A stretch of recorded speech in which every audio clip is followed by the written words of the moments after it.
Muy buenas, Pedro. ¿Qué tal, tío? ¿Qué tal? ¿Cómo estás? Bueno, hoy vamos a hacer una charlita, vamos a comentar un poquito, bueno, varios temas de entrenamiento, nutrición. También vamos a comentar un poco cómo nos hemos conocido, que es una forma muy curiosa. Las redes sociales tienen algo maravilloso, que siempre hablamos de lo malo, pero creo que hoy podemos comentar algo muy bueno, es que simplemente por un vídeo que has visto, una persona que te llama la atención, puedes conocer a un amigo e incluso hacer proyectos juntos, de Totalmente. todo. Yo creo que al final dio la casualidad que yo subí un vídeo, bueno, subí el vídeo Gorrino, en el cual pues salía yo explicando una rutina basada en la evidencia, y a ti te llamó mucho la atención un ejercicio que se llama Press Alone, que consiste en básicamente hacer un press unilateral que sobre todo enfoca a el haz clavicular del pectoral. Y entonces te llamó mucho la atención y justamente era un punto que tú querías mejorar. Sí, yo sabía quién eras, pero, es decir, te conocía, pero no sabía que eras tú. Sí. Cuando ya te puse cara, dije, hostia, este es el chaval que tiraba 300 kilos en peso muerto con 80 kilos. Bueno, dije, tampoco una barbaridad, ahora hay gente que mueve mucho más, pero sí. Sigue siendo mucho, 300 kilos con 80 kilos, ya. Es muy buen peso muerto. Sí, sí, sí. Y entonces te hablé y comenzamos a charlar y, no sé, vi algo en ti que veo en poquitas personas y me puedo dar flores en el sentido de que cuando he visto eso no me ha importado de hacer un acercamiento, de decir, oye, tío, vamos a charlar, te puedo echar un cable, ve por aquí, ve por allí, ¿sabes? Y ya lo he hecho varias veces en redes sociales y en general en la vida y me equivoco pocas veces cuando veo a alguien que tiene potencial. Y eso es lo que vi en ti. Y pues a las pocas semanas estaba literalmente en mi ciudad, que yo vivo en Polonia, en Cracovia. Ya ves. Con dos colegas más. ¿Al mes y medio, 2 meses? Sí, con Luis y con Joe, que no nos conocías de nada. Es decir, hace 4 meses no nos conocíamos de nada, ahora somos como amigos de toda la vida. He dormido en tu casa. Sí, está durmiendo en mi casa actualmente. Pues sí, tío. Entonces, pues queríamos hacer un poquito esta charla, pues para... Al final, Pedro y yo compartimos mucha visión. Y es una cosa que también, cuando estás ya un poquito más desarrollado como hombre y también dentro del sector, tiendes a juntarte con la gente con la que tienes afinidad sin darte ni cuenta. Y no es solo afinidad de, yo pienso que la evidencia tal, no. Al final es simplemente por gustos, por formas de ver la vida y por Yo lo llamaría como una especie de afinidad intelectual o afinidad emocional incluso. Puede ser. Porque los dos somos como hacemos mucha introspección sobre nosotros mismos y somos el típico colega con el que te sientas a hablar, a charlar sobre la vida. Puede sonar un poco o egocéntrico o lo que sea, pero tiendo a juntarme con gente muy inteligente. Bueno, tampoco. Tú eres el humilde y yo el otro. Sí, bueno. Entonces, bueno, quería saber un poquito, tío, porque al final mi audiencia no te conoce, probablemente gran parte de la tuya tampoco me conoce a mí, porque trabajamos en nichos distintos. Totalmente. Pero estoy seguro que a la gente le interesa un poquito saber en qué estás metido, en qué estás ahora y un poco a dónde te quieres dirigir. También me interesa a mí. Vale.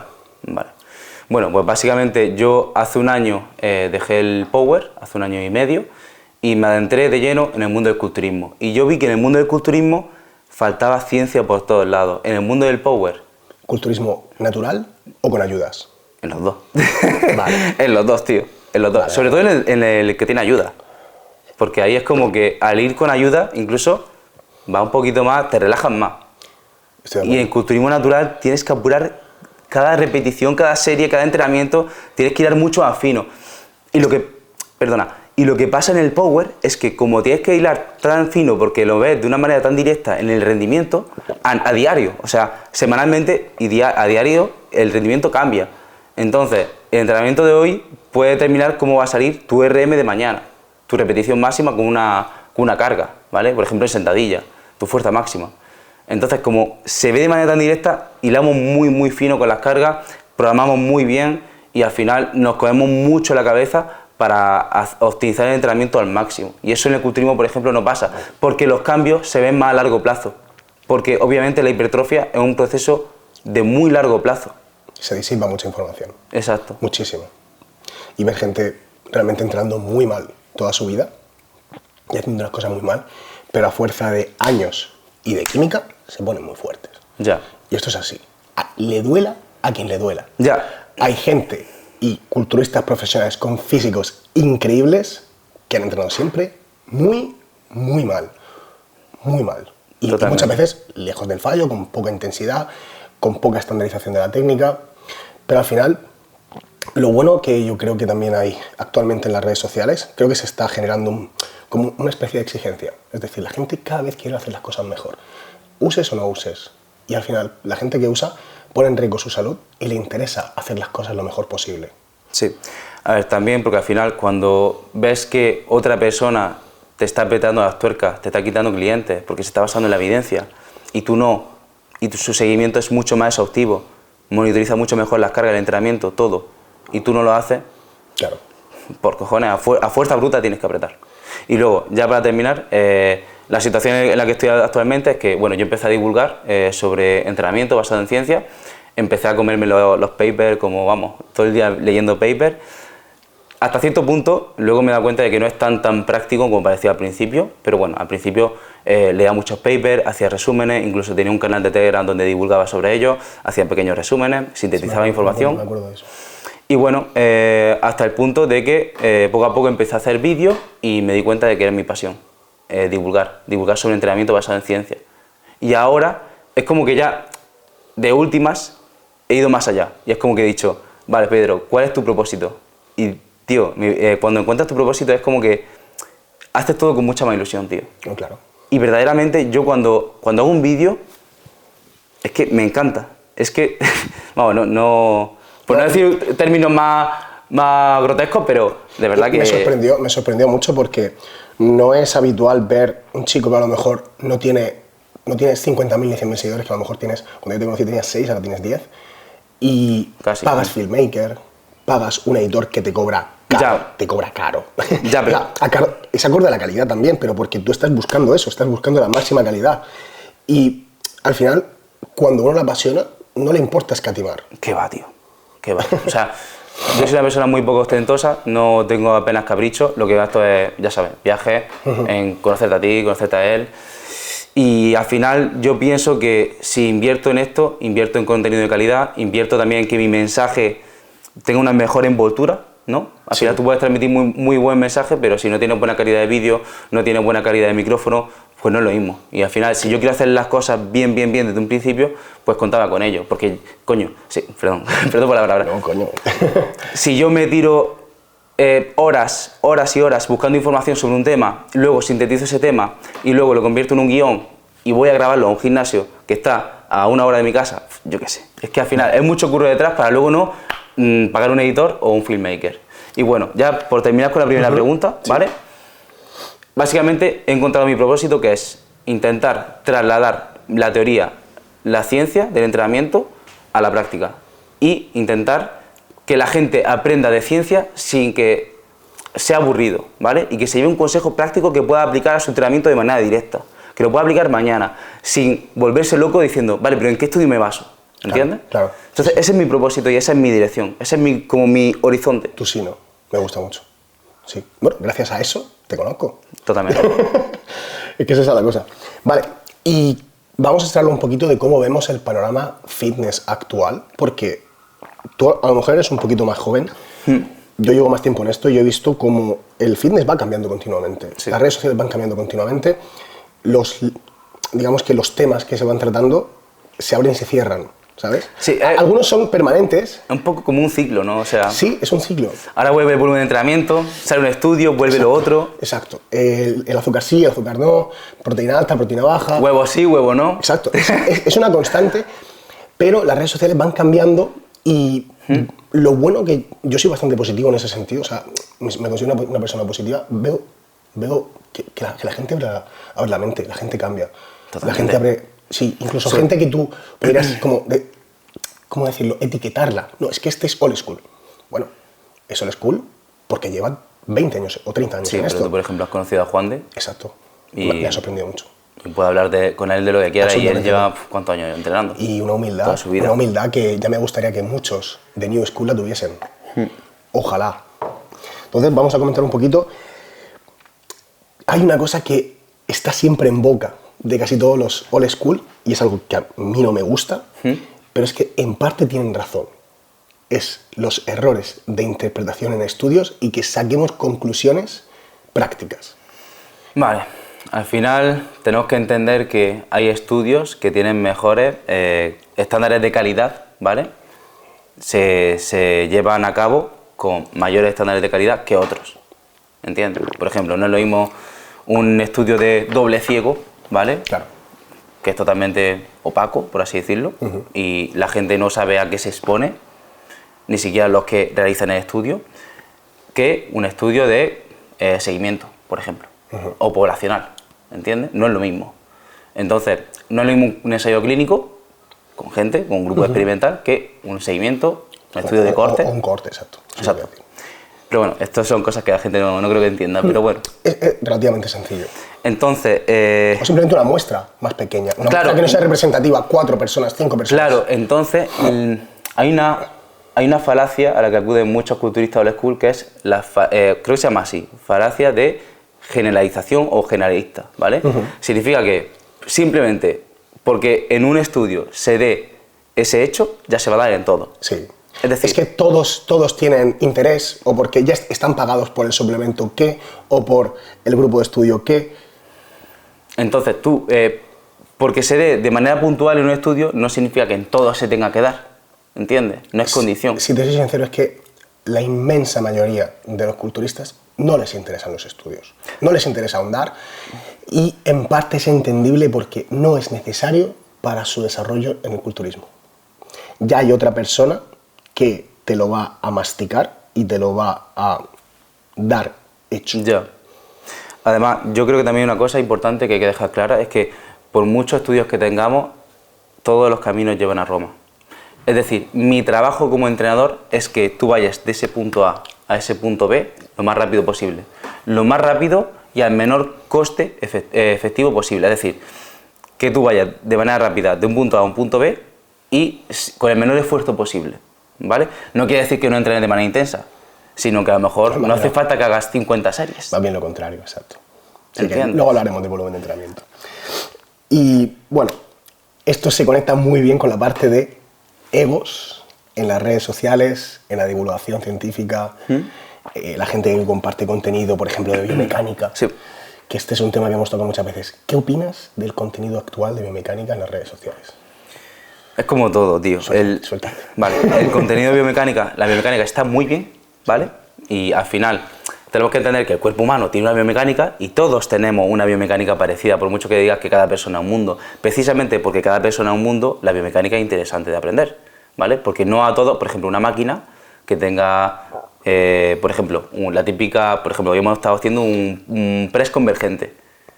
Pues el press convergente, esa palanca no era muy horizontal, por lo tanto no hacía tanta fuerza contra la gravedad cuando yo lo hacía, porque no tengo tanto brazo como tú.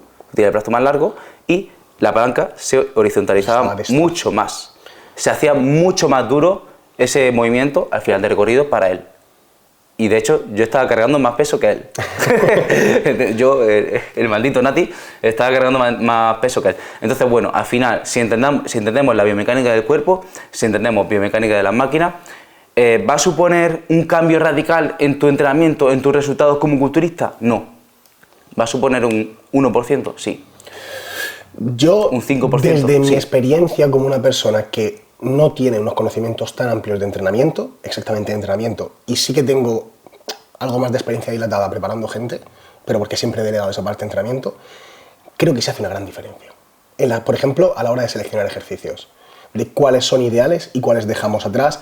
Por ejemplo, lo que comentabas del brazo de momento, lo que comentabas, por ejemplo, si yo tengo el fémur más largo, más corto, de a lo mejor la selección de una bisagra de cadera.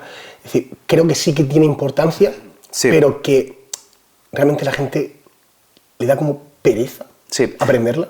Hay grados de conocimiento de biomecánica, ¿vale?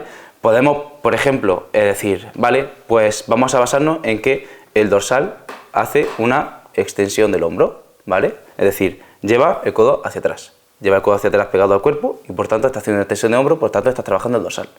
Vale, hasta ahí bien. Entonces el dorsal no lo va a trabajar aquí igual que aquí, claro, ¿vale? Entonces, por esa premisa ya podemos hacer ejercicios que trabajen mejor el dorsal. Ya nos podemos meter en más movidas, por ejemplo, el brazo en movimiento interno que tenga el dorsal, ¿entiendes? Y entonces ya va a trabajar más aquí o aquí, ¿entiendes? La sensación que me da a mí, Sí. te lo digo ya desde el prisma a lo mejor de un entorno culturista, es que cuando se mencionan palabras como brazo de momento, perfil de resistencia, Sí. RIR, ya alguna gente ya desconecta. De hecho, muchas personas más desconectan y creo que tu labor es que eso Ya. baje al suelo. Te explico mi visión de lo hecho. Yo al principio, cuando empecé a divulgar, por algo también, una especie de síndrome de impostor, intentaba como demostrar que sabía muchísimo. Eso nos ha pasado a todos. Entonces, tienes que intentar cada detalle, dejarlo bien descrito y concretar cada cosa que dices. Intentar explicar lo máximo posible cada detalle y utilizar muchos tecnicismos. ¿Qué pasa? Eso no es práctico. A la gente no le sirve que le diga brazo de momento interno. Vale, a un entrenador sí, a lo mejor le interesa, porque quiere saber por qué ese ejercicio es óptimo para esto. Si vende formaciones de biomecánica, puede ser. Ahí sí. Claro. Pero, en mi caso, por ejemplo, yo me dirijo a un público que es más bien, pues, principiante intermedio, que lleva cierto tiempo en el gimnasio y está estancado y quiere mejorar, y quiere pasar al siguiente nivel. Entonces, yo no voy a usar brazo de movimiento interno. A lo mejor te digo, ¿por qué este movimiento cuesta más aquí? Claro. ¿Entiendes? Claro. Y no hablo de perfil de resistencia. Claro, y en 30 segundos se lo dejas explicado y se lleva algo para su próximo entreno o para cuando tenga que programar el entreno. Exacto. Yo lo que quiero es contenido práctico y directo, y que no aburra, que no veas el reel y digas, uff, me suena a cuando estaba en la escuela y me estaban explicando las ecuaciones. A mí eso exactamente me pasó al principio de empezar a divulgar, pero era porque lo que a mí me interesaba. A veces pasa que no es tanto el ego, es que ves algo tan interesante que lo compartes, o algo incluso que has leído hace un mes Sí. y que has estado indagando, has estado investigando y que llegas a cierta conclusión. Dices tú, esto lo tiene que saber la gente. Sí. Puedes hacer esto y puedes conseguir esto. Sí, o sea, puede haber varios motivos por los cuales usas tecnicismo y demás. Exacto. El síndrome de impostor, porque quieres demostrar mucho. Por otra parte, porque te apasiona y quieres compartirlo. O porque no te das cuenta de que no es una buena forma de llegar a la gente. Sí, y porque también, una cosa muy importante, porque tiene un ego desmesurado. Y quieres parecer que eres el mejor. Eso creo que pasa. Eso creo que pasa. Yo creo que mucha gente, muchos entrenadores tienen un ego desmesurado y entonces no se pueden permitir utilizar términos que son más prácticos, pero son más sencillos, que no son tan científicos. Claro. Sí, y de hecho creo que la persona que sabe de verdad es la que sabe precisamente bajar el suelo, ese contenido, ese tecnicismo, ese hecho... Eso es lo más complicado. Eso es lo más difícil con diferencia. Porque es decir, te voy a explicar algo que es realmente complejo y te lo voy a hacer que tú, que no sabes de esto prácticamente nada, lo entiendas. Porque leer un artículo de Patreon, yo también lo sé hacer. Claro. Y lo traduces a español y se lo... Y se lo vomitas. Lo vomitas y ya está, sí, claro. tal cual. Se lo vomitas tal cual lo has leído. Y pero al final, sintetizar la información es mucho más complejo. Y precisamente mucha gente esta que digamos que divulga tanto de biomecánica, concretamente de biomecánica, luego tiene muy poca experiencia práctica. No tiene gente muy fuerte. Depende. También tú date cuenta que quiénes son los que se basan en biomecánica. Más la nueva escuela. ¿Cuánto tiempo llevan entrenando en la nueva escuela? Son las nuevas generaciones de culturistas los que están aplicando más la biomecánica. Años. Eso es un tema interesante. De hecho, se critica la nueva escuela, pero luego cuando te pones realmente a ver los top, Olimpia, o la gente que está haciendo buenos puestos, la ves entrenar, te lo digo yo, que sí aplican. Joe Bennett, Terence Ruffin, Sibam, por ejemplo, exacto. De hecho, Nick Walker. Joe Bennett, Hypertrophy Coach, es el entrenador de Sibam. Sí. De Nick Walker también. Es decir, vemos que toda esta nueva generación no se quieren lesionar, porque significa el fin de su carrera. No quieren tener molestias, quieren hacer la temporada completa, quieren, por supuesto, exprimir cada semana de entrenamiento donde se pueda, y aún seguimos negando la realidad, que es que se ha roto por completo esta vieja y nueva escuela. Ya.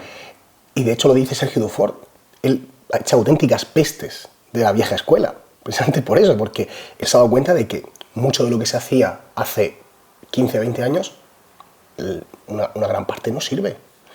Y que aún gente que se sigue calificando de vieja escuela, es nueva escuela. Pero es como romper con todo lo que has dicho anteriormente. Claro. Entonces, a nivel de ego, es catastrófico. Y luego ves las preparaciones y dices tú, pero es que esto tiene sentido. Claro. O sea, es que esto tiene sentido acorde a la evidencia actual.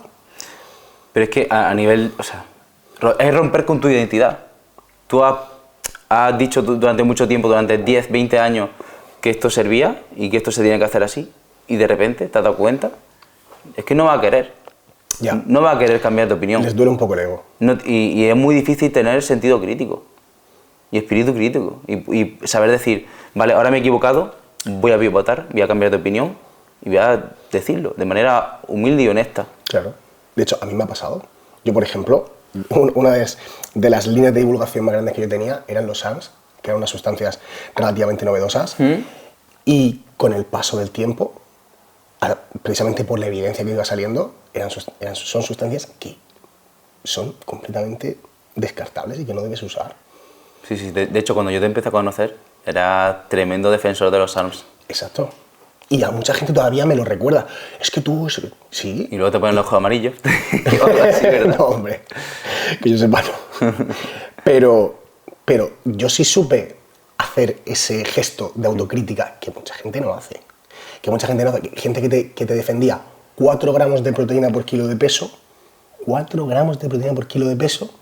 Con unas digestiones horribles, con unos pedos asesinos, Madre mía, tío. con unas diarreas terribles. No dicen nada, se caen la boca y te mandan 2 por kilo.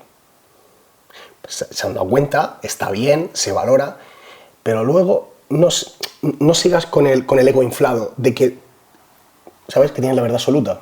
De hecho, a mí me transmite más confianza un entrenador que es capaz de cambiar de opinión y decir, mira, me he equivocado. Durante mucho tiempo he divulgado sobre esto, he defendido esta premisa y ahora pues me he dado cuenta de que me he equivocado. Y realmente he cambiado un poco la orientación de mi entrenamiento, de mi nutrición. Claro. Hace 4 o 5 años todo el mundo era volumen de entrenamiento, y volumen, y volumen. Y todas las semanas añadimos 2 series efectivas. Joder, tío, si tú me das 2 series efectivas a la semana, me matas. Técnicas de alta intensidad. Técnicas de alta intensidad, drop set por aquí. Drop set, rest pause. Se sigue haciendo porque también es verdad que el mundo de las redes sociales no es el mundo real. Te vas a un gimnasio de barrio en Mazarrón y nadie sabe casi nada de lo que se divulga en redes sociales. O sea, eso lo vas a ver en Madrid, en un fitness park, en un Altafit o en un... Yo cada vez veo más chavalitos haciendo más hincapié en la biomecánica, Sí, pero porque los chavales son la nueva generación, sí, y obviamente mucho más abierto. Quieren ponerse fuertes como todos los chavales que empiezan y se fijan en todo. Pero al final se reduce todo a, vale, yo tengo experiencia, porque es a lo que aluden la mayoría de los profesionales y la experiencia es un valor, vamos, capital. Si no, ¿de qué? Pero, ¿experiencia cómo? ¿Experiencia haciendo lo mismo todos los años? Una falacia... repitiendo los mismos errores. Si no recuerdo mal, falacia abdominen, ¿verdad? No, falacia abdominen es otra cosa. ¿No? Es otra cosa. Es como de autoridad. La falacia de autoridad es, como yo soy esto... Claro, por eso. Yo he sido yo he entrenado durante 20 años a gente, por tanto, tengo esa autoridad. Sí, claro, exacto. Y me da esa experiencia, esa autoridad. Claro, llevo 20 años haciendo lo mismo. Ya, claro. Ese es el error. Si está perfecto que tú lleves 20 años, chapó, sí, está perfecto, pero que sean 20 años en busca de la mejora continua. Claro, no es que esto funciona, esto lo he repetido muchas veces y me ha funcionado, te ha funcionado en un grado. En el culturismo nunca podemos hablar de que algo funciona al 100% siempre. Hablamos en un porcentaje o en un grado. Y siempre podemos hacerlo mejor. Oye, ¿y si duermo 1 hora más? ¿Y si descanso un minuto más entre series? ¿Y si, no sé, lo que sea, metemos este fármaco? No lo sé. El caso es que siempre hay una rosca de más, siempre. Y siempre podemos buscarla lo máximo posible, siempre que el riesgo coste-beneficio. Claro. ¿No? Entonces, a mí, que una persona dice, tengo experiencia, por ejemplo, un powerlifter, que hace 30 series por grupo muscular por semana, a RIR bajo, me da igual, o sea, RIR alto, perdón, y toda la semana se acumula volumen, y eso es lo que le funciona porque tiene unas marcas aberrantes, y no cambia. Y a lo mejor le funciona simplemente porque tiene buena genética, o porque tiene mucho tiempo. O porque solo coge atletas que son outliers, que son fueras de serie. O al final, si tú tienes, por ejemplo, 200 atletas, claro, obviamente va a tener 5, 6, 7 caballos ganadores. ¿Entiendes? Es un poco lo que pasa muchas veces con los preparadores de culturismo de élite. Lo difícil es coger una persona que no tiene buena genética, que no responde bien a la hipertrofia, y ponerle grande. Eso es. Y hacerle entrenar con 2 cojones. Intenso.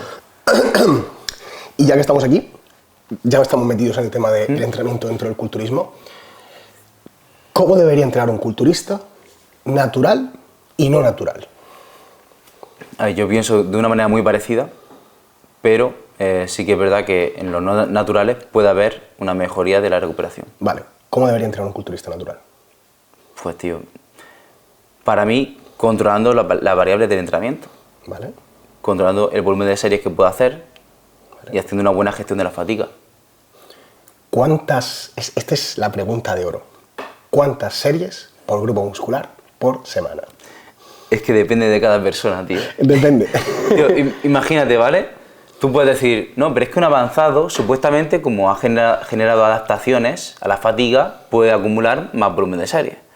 Vale, pero si te llega un novato y su grado de esfuerzo, su umbral de esfuerzo está muy bajito y no es capaz de aplicar intensidad y llegar muy cerca del fallo, ¿vale? O sacar repeticiones muy lentas, realmente ese novato va a poder acumular más volumen de serie que un avanzado que puede exprimir cada una de las series al máximo. Que es como, por ejemplo, yo no me considero avanzado del todo. Sí, soy avanzado, pero no considero que esté en mi límite natural. Que te veis entrenando. Y yo voy a muerte en cada serie. Es que voy a muerte. Tú mueves las cargas que muevo yo y yo peso 20 kilos más que tú. Ya, también vengo del power. Yo también. Sí, yo también. Sí. De aquella manera, pero sí. Entonces, al final, depende de muchas variables, tío. Depende, por ejemplo, si tú tienes una muy buena recuperación porque eres capaz de dormir 8 o 9 horas a diario y tienes una buena nutrición y estás en volumen y estás en un momento muy, muy bueno de tu vida, ¿vale? Pues entonces te vas a recuperar mejor de entrenamiento, vas a tolerar más volumen de entrenamiento. Yo diría que eso es de lo que más importa. Totalmente.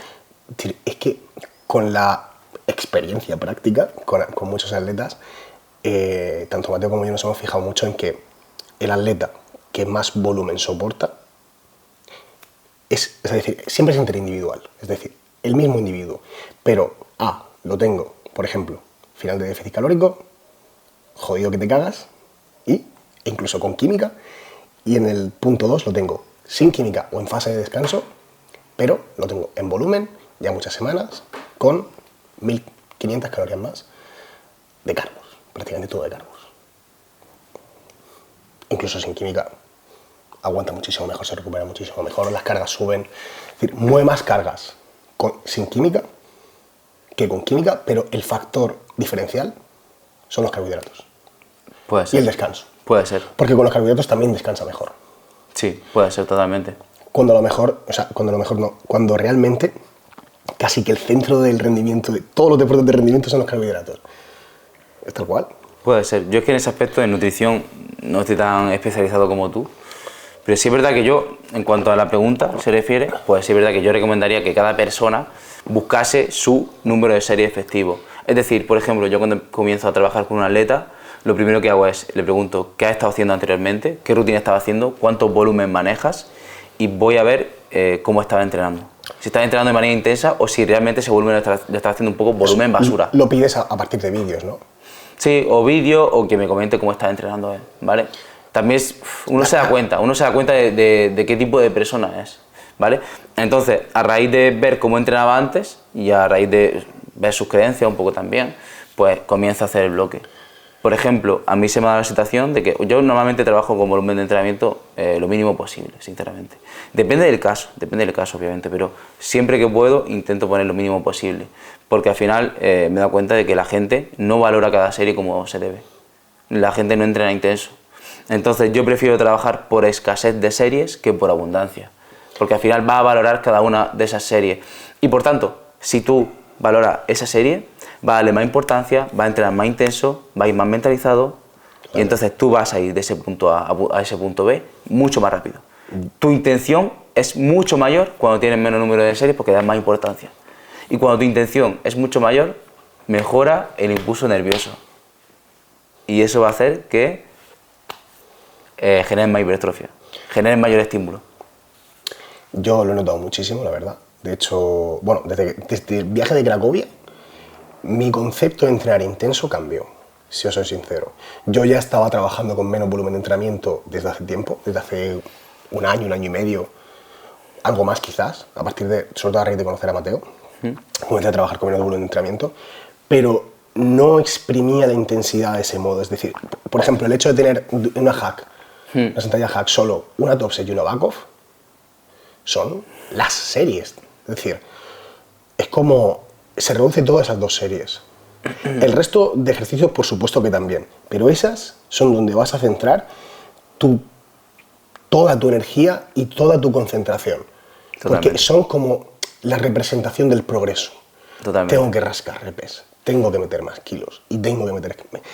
Y si además, y esto es algo que teníamos que sacar, la importancia de un puto compañero de entreno, tío. Sí. La gente no lo sabe, la gente creo que no es consciente. Y no es un compañero de entreno que esté con el móvil, es un compañero de entreno que esté así, a la oreja. Otra, Buah. otra y otra, que te sale y te asista ahí. Tranquilo que estoy aquí. Y que tenga ese punto de cabrón. Sí. Que tenga ese puntito de cabrón. Que sea como Adri, que vaya a dejar la jaca y te diga, quita, coño, te ponga la mano ahí, a otra, venga, otra. La tienes. Y que te diga esas frases que te saquen, ¡fua! Que te digan, vamos a sacar otra como sea, tío. Como sea. Y sobre todo tener la seguridad de que tienes al compañero ahí y de que no te vas a hacer daño. Es que eso también es muy importante. La seguridad de que no te vas a lesionar, de que no vas a tener molestias, eso es súper importante. Totalmente. Bueno, también hay estudios que avalan esto. Hay estudios que se ha visto que un entrenamiento en supervisión, bajo supervisión, mejora mucho más el rendimiento. Claro, entonces un compañero, tío, que te saque la chicha... Y ya, tú has visto mi contexto. Yo todos los días estoy haciendo una hora de coche simplemente por entrenar con un atleta. Bueno, atleta mío no, pero con un chaval, un amigo, claro. Con un pedazo de bestia que me mueve kilos igual que yo o más. Y entrena súper intenso. Entonces, es que me rasca cada repetición que puedo. ¿Y cómo podríamos tener, por ejemplo, algo práctico para que la gente diga, vale, me estoy pasando, ¿vale? Me falta. Vale. Intensidad de entreno o volumen de entreno. Me falta trabajo. Practicidad. Tienes frecuencia 2. ¿Vale? El lunes haces piernas. Bueno, imagínate que haces una push-pull, por ejemplo. Haces el lunes cuádriceps. Y el jueves repites cuádriceps. Vale, has dejado unos 3 días de descanso, ¿vale? 3 días me refiero, desde un entrenamiento hasta otro. ¿Vale? De tiempo, que es lo que se recomienda. Has dejado un buen descanso y a pesar de eso no te has recuperado por varios signos. O bien tienes agujeta, o tienes fatiga, incluso te notas cansado, no puedes dormir bien porque es como que te notas un poquito sobreentrenado, ¿no? Pues es un síntoma directo. Luego también hay otros signos de que hay un sobreentrenamiento, ¿vale? De que estás pasando de fatiga, como por ejemplo que el lunes progreses siempre en cargas, sin embargo el jueves no. Quiere decir que el lunes estás haciendo un muy buen estímulo, pero te estás pasando. Te estás pasando y no te llegas a recuperar para el jueves. Sin embargo, del jueves al lunes sí te recuperas. Y si tuviésemos, por ejemplo, que sintetizarlo en 2, 3, 4 preguntas, ¿cuáles harías? Yo haría, ¿has sentido agujetas? ¿Te has notado fatigado al día siguiente? ¿Te has notado muy fatigado al terminar el entrenamiento? Ese tipo de preguntas. La calidad del sueño. Sabemos que cuando una persona está sobreentrenada no duerme bien. Incluso si nos vamos a... Ya, fasciculaciones, calambres... la variabilidad del latido del corazón. Ah, hostia. Del HRV, por ejemplo. Que hay aplicaciones que te lo miden. Ajá. Cuanto más estrés tiene esa persona, más variabilidad hay entre latido y latido del corazón. Curioso, tío, no lo sabía. Sí. Pero eso ya es irse al extremo, eso ya es demasiado friki. Pero sobre todo me centraría en fatiga que tú sientas, joder, me noto el músculo pesado y DOMS, agujeta. Vale, o sea, algo práctico. Que te duela. Vale, entonces ya sabemos cómo tienen que medirse la fatiga. Pregunta que creo que es buenísima y me surge a mí. ¿Podemos reducir volumen de entrenamiento y generar más hipertrofia a la vez? Obvio. Mejorando la intencionalidad, por ejemplo, de la serie.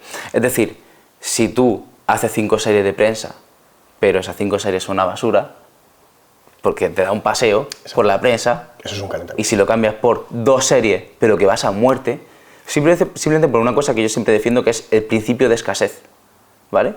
Te voy a poner una situación un poquito sacada de contexto, pero imagínate, ¿vale? Imagínate que eres un fumador de tabaco diario y tú te fumas 2 paquetes diarios y estás todo el día fumando. Y de repente te digo, no Julio, pero es que mañana solo tienes 3 cigarros. ¿Cómo te fumarías esos cigarros, tío? Con intencionalidad. O sea, te monta un ritual, ¿entiendes? Claro, sí. Te lo fumamos como si fuese el único cigarro. Te lo dejas como el para después de comer, claro. no sé qué. Igual que ¿qué pasa con la comida? Cuando estamos en volumen, no la valoramos. Claro. Incluso cogemos rechazo a la comida. Generamos angustia. Hay gente que come con angustia, hay gente que incluso vomita, llega a vomitar, tiene digestiones muy pesadas, no le gusta comer. Claro. Sin embargo, eso es otro tema que habría que valorar. Cuando estamos en definición, que no tenemos abundancia, que tenemos escasez, montamos un maldito ritual.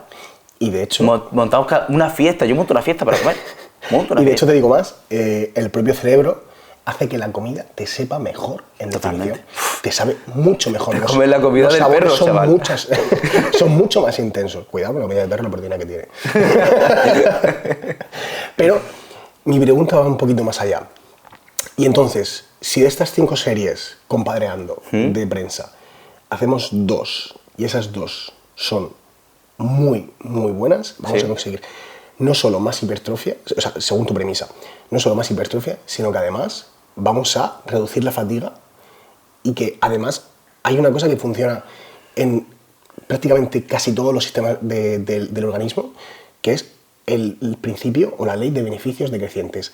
A más dosis de lo que sea, menos eficiente es la siguiente dosis. Es decir, ejemplo, esas 5 series después de la primera, y esto ocurre con todos los ejercicios, es decir, después de la primera serie, todo el resto de series en esa sesión son menos eficientes que la anterior, o nos aportan menos hipertrofia. Pero le voy a dar una vuelta de tuerca.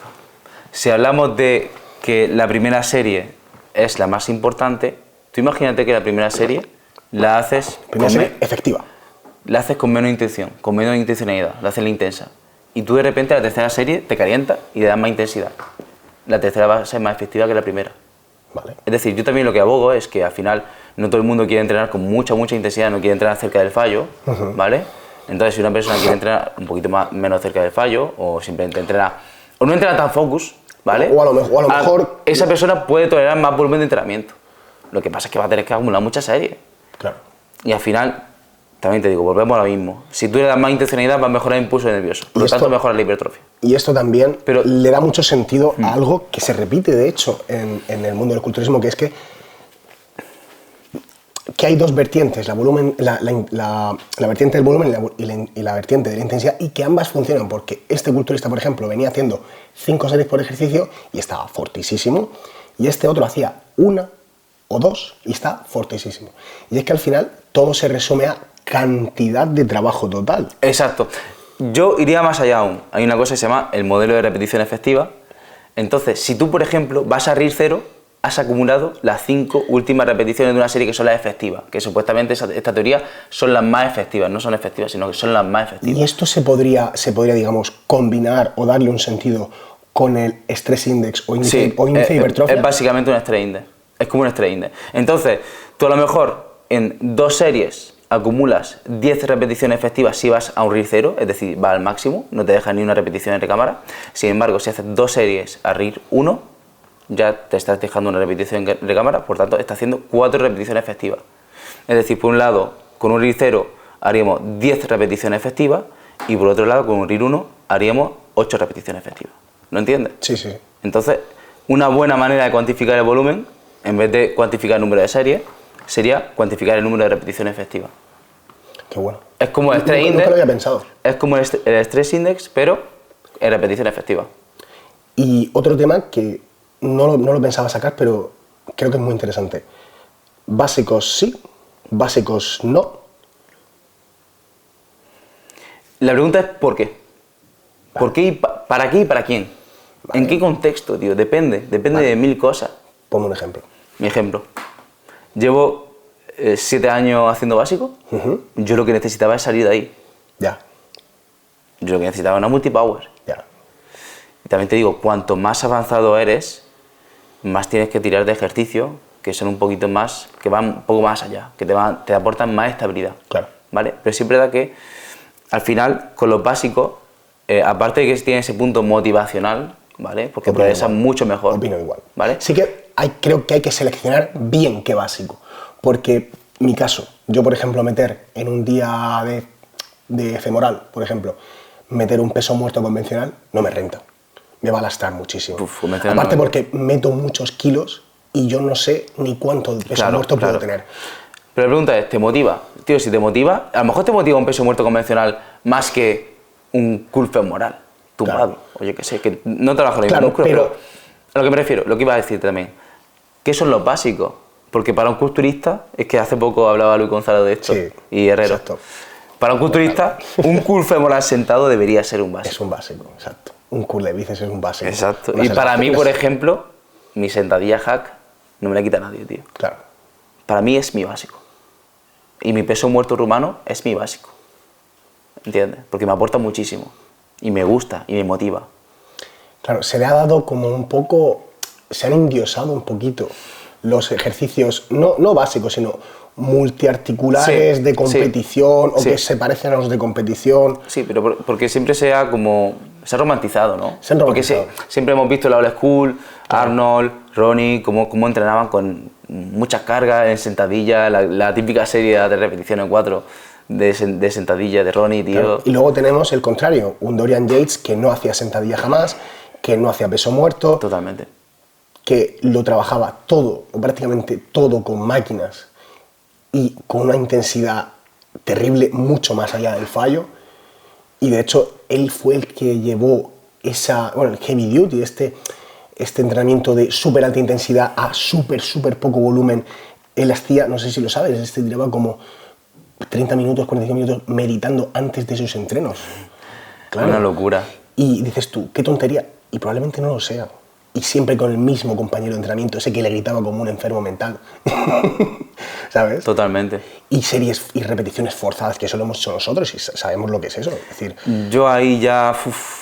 ese tipo de repeticiones en las cuales te ayuda tu compañero, yo, por mi experiencia, creo que es como hacer una serie con una técnica de alta intensidad. Puede ser, pero... Porque ahí ya no estás yendo al RIR 0 real. Ya.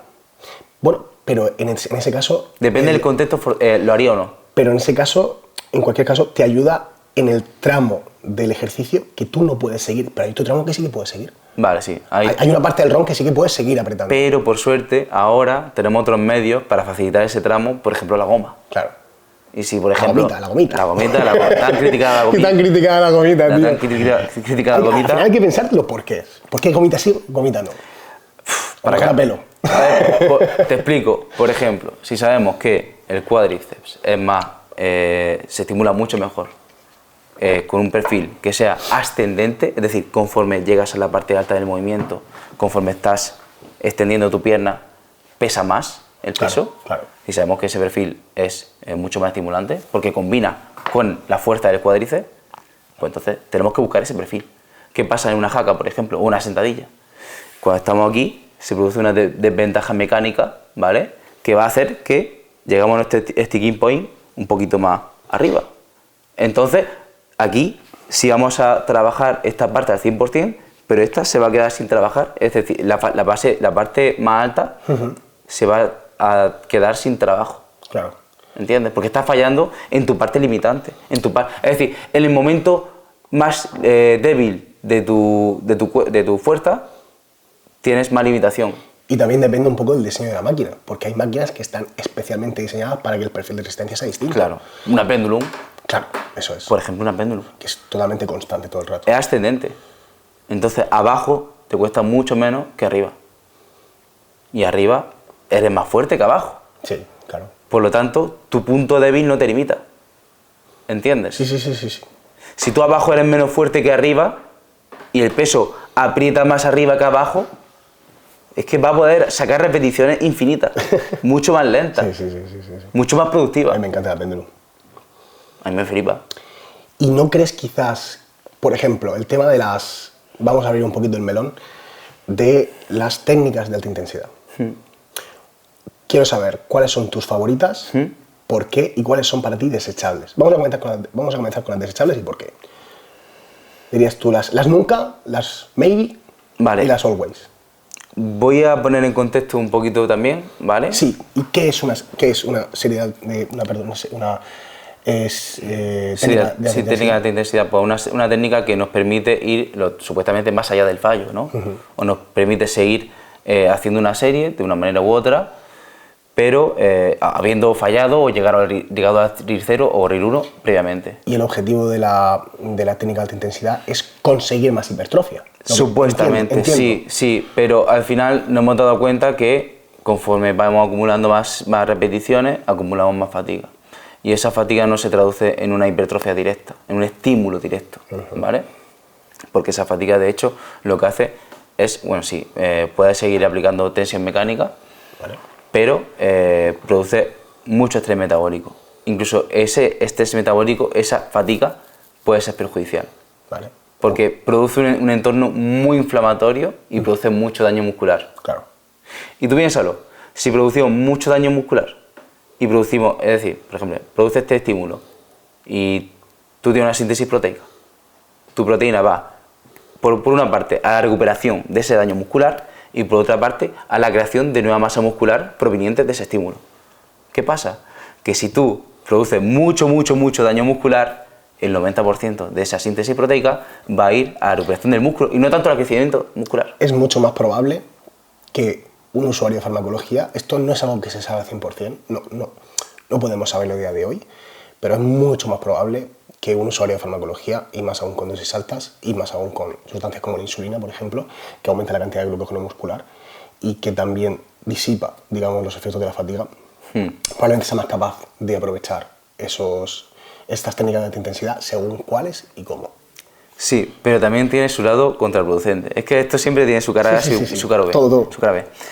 Al final tú piensas que también se mejora el impulso eléctrico cuando usas sustancias. Por lo tanto, vas a estimular mayor número de fibras. Vas a activar mayor número de unidades motoras de alto umbral. ¿Vale? ¿Qué quiere decir eso? Vas a también va a poder producir más daño muscular. Vale. ¿Entiendes? Entonces, por una parte te recuperas más, pero por otra también produces más daño muscular. ¿Y habría, bajo tu punto de vista, más riesgo de lesión?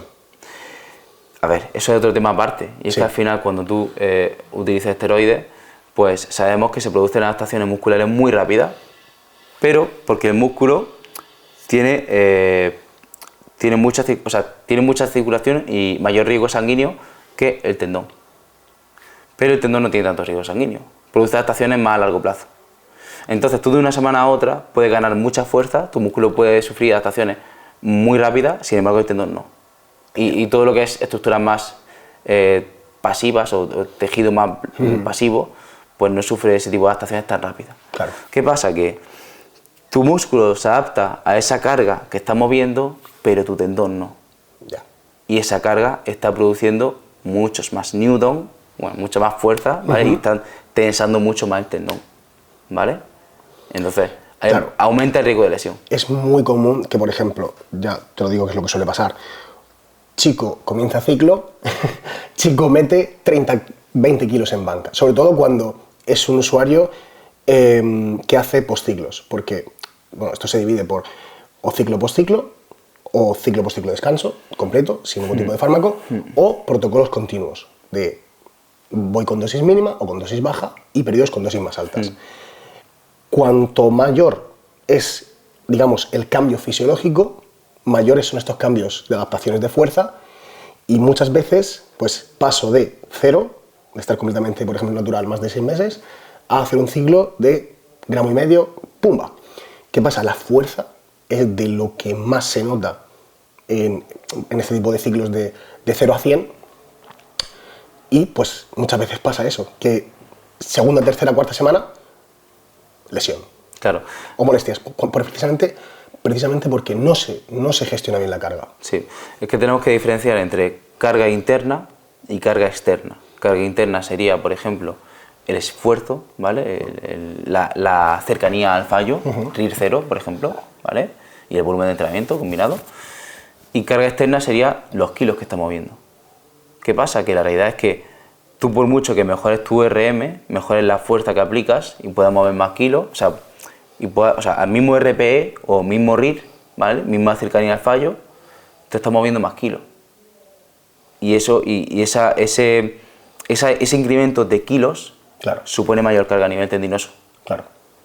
Y mucha gente no termina de entender esto y es que no necesitas añadir volumen de entrenamiento porque solo por el hecho de hacerte fuerte estás añadiendo bastante trabajo. Ya. Y el hecho de, por ejemplo, añadir 2,5 kilos a cada lado en un ejercicio, no lo sé, un remo, ya supone que respecto a la semana anterior has añadido trabajo y no lo haces en un ejercicio. Normalmente vas añadiendo estas microcargas y estas repeticiones extra todas las semanas. Es decir, estás haciendo, sin darte cuenta, una acumulación de volumen o acumulación de trabajo. Estás acumulando trabajo de igual modo. Bueno, yo no estoy tan de acuerdo en eso. Vale. O sea, al final, la gente que mide el tonelaje movido puede ser interesante porque quiere decir que, obviamente, si tú estás más fuerte, vas a tener más masa muscular. O sea, a corto plazo no tanto, ¿vale? O sea, las adaptaciones a corto plazo a nivel de fuerza son muy rápidas y no quiere decir que tenga más masa muscular, pero si tú este año mueves 100 en sentadilla y el año que viene mueves 150... Ha habido un cambio estructural. 100%. Ha habido un cambio estructural. 100%. Claro. Tienes más masa muscular que involucra en el movimiento. Claro. ¿Entiendes? Y volviendo un poquito, que nos hemos ido, sí. al tema de, de las técnicas de alta intensidad. Comenta un poco cuáles te gustan y por qué. Yo te diría que bueno, casi ninguna me gustan a priori, pero algunas tienen su practicidad. Es decir, por ejemplo, si estamos trabajando con una persona que no tiene tiempo para entrenar y necesita hacer mayor número de series en menos tiempo, puedes hacer series tipo, o sea, con técnicas de alta intensidad como rest pause, descendente, ¿vale? Que añade un poquito de volumen, entre comillas, de entrenamiento. Pero bueno, yo siempre trabajaría por regla general con series convencionales, series planas. Sí, series planas. Es lo que, es por así decirlo, el trabajo duro que casi nadie quiere hacer de estandarizar la técnica y ir acercándose al fallo en todas las series efectivas. Totalmente. Y aprender a grindear, que eso es lo difícil, yo Totalmente. creo. Es lo más difícil. Es aprender dónde te vas a la mierda. Vale, esto es muy importante que hagamos hincapié.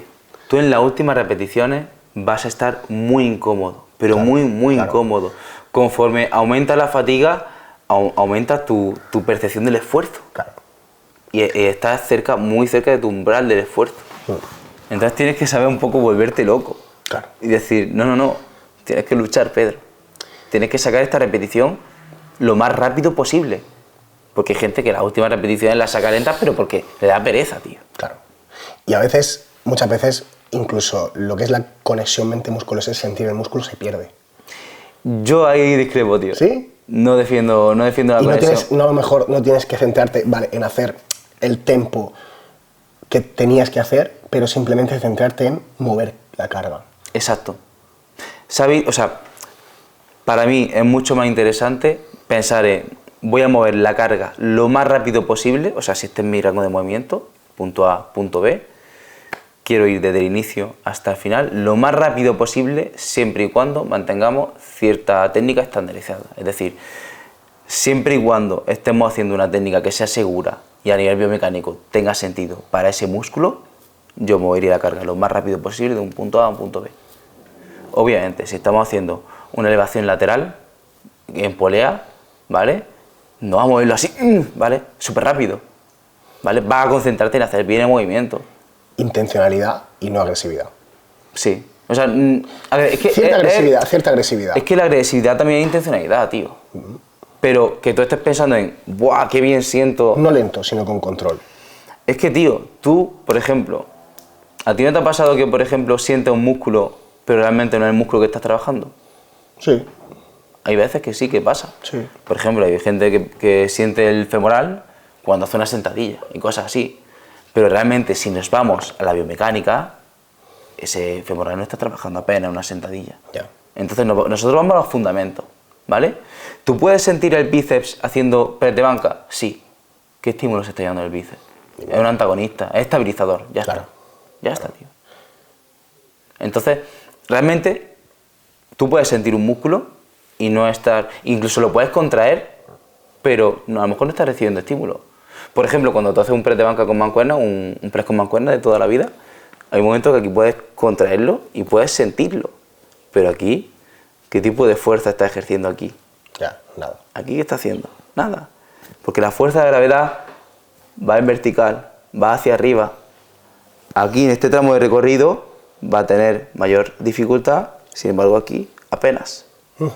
Y aquí, sin embargo, puedes sentir el pectoral. ¿A que sí? Entonces, sentir no es lo mismo que estimular. Díselo a Iron.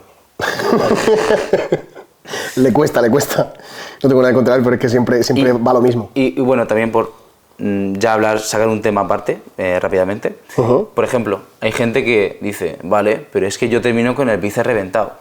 Y eso significa que tengo un buen estímulo en el bíceps. No, eso no es así. Aunque tú imagínate, tú te pones a correr ahora, ¿qué te pasa en las piernas? ¿Qué te pasa en tu cuádriceps? Te fatigas. ¿Qué te pasa? Terminas con el cuádriceps hecho polvo, ¿verdad? Y súper bombeado, ¿verdad? Y con mucha sangre, bombeado, con quemazón, ¿verdad? Sin embargo, ¿qué estímulo de hipertrofia te llevas cuando corres? Ya. Como por ejemplo la gente que hace repeticiones a 20 Exacto. Es simplemente fatiga sin sentido. El bombeo funciona.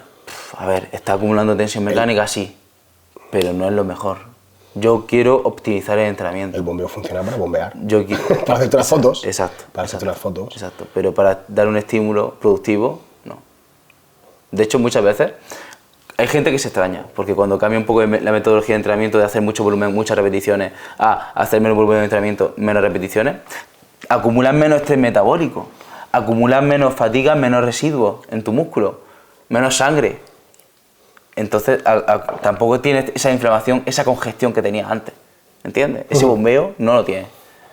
La gente muchas veces busca eso, es decir, busca el bombeo, y sin el bombeo, incluso sin el daño muscular, sin las DOMs, sin las agujetas, sienten que no han entrenado. Claro, pero es que no hay una correlación entre bombeo, a más bombeo o más, más bombeo, más congestión, más hipertrofia. Y de hecho no sé lo que opinas tú de las rutinas híbridas, que por ejemplo en un mismo día tú hagas, ejemplo, sentadilla hack, un remo, un curl de bíceps y unas elevaciones laterales. ¿Por qué no, tío? Exacto. De hecho es un modelo que le gusta bastante a Mateo porque le permite disipar mucha fatiga. Totalmente.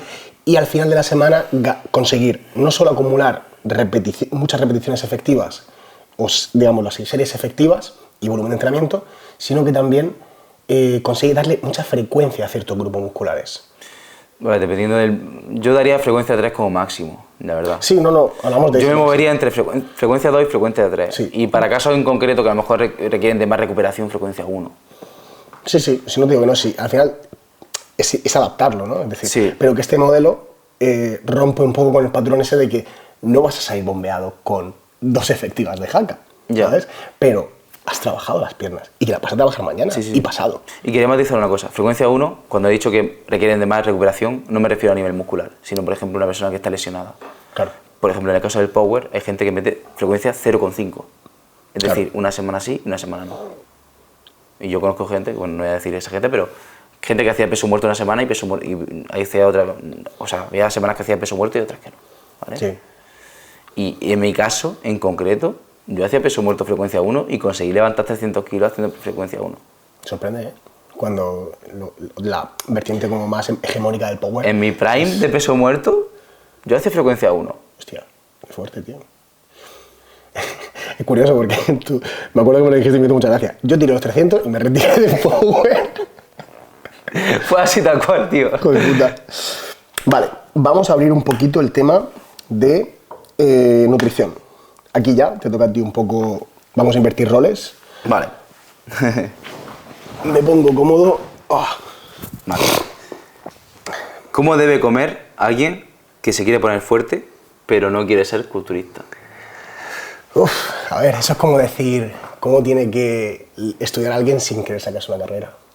¿No? Es decir, lo primero de todo, como tú bien has dicho, es empezar a hacer bien las cosas, ¿no? Es decir, sí es cierto que hay personas que tienen como el patrón ese de no querer contar calorías, pero si tú eres una persona que de verdad te interesa medir el progreso y saber lo que estás haciendo, lo primero de todo es que tienes que seguir unas calorías. Lo más sencillo, lógicamente, es derivarlo. Cogerte un profesional, cogerte un nutricionista, un dietista, un preparador, lo que sea. Sí. Pero a mi forma de verlo es, lo primero, comer comida que te guste, que se adapte a tus horarios, que te haga la vida relativamente sencilla. Y bajo mi punto de vista, el mejor sistema si hablamos de un sistema cerrado, que no tendría por qué ser así, porque es algo, por ejemplo, yo ahora tengo prácticamente dieta cerrada. Y yo he sido, y yo soy justo lo contrario. Es decir, el sistema que a mí me gusta es el sistema de opciones. Es decir, hacemos una entrevista, un cuestionario y te preguntamos, oye, ¿qué te gusta? ¿Qué carnes te gustan? ¿Qué verduras te gustan? ¿Qué frutas te gustan? Te voy a preguntar de todos los grupos alimenticios qué es lo que te gusta y vamos a seleccionar, pues, es que para mí no existe una conjunción. No existe otra opción, otra manera de hacer las cosas que no sea esa, tío. Bueno, si quieres conseguir adherencia, a no ser que estés ya en el último punto de la preparación, tío. La cosa es que estamos hablando de una persona que se quiere poner fuerte y no quiere ser culturista. Claro, es decir, e incluso te digo más.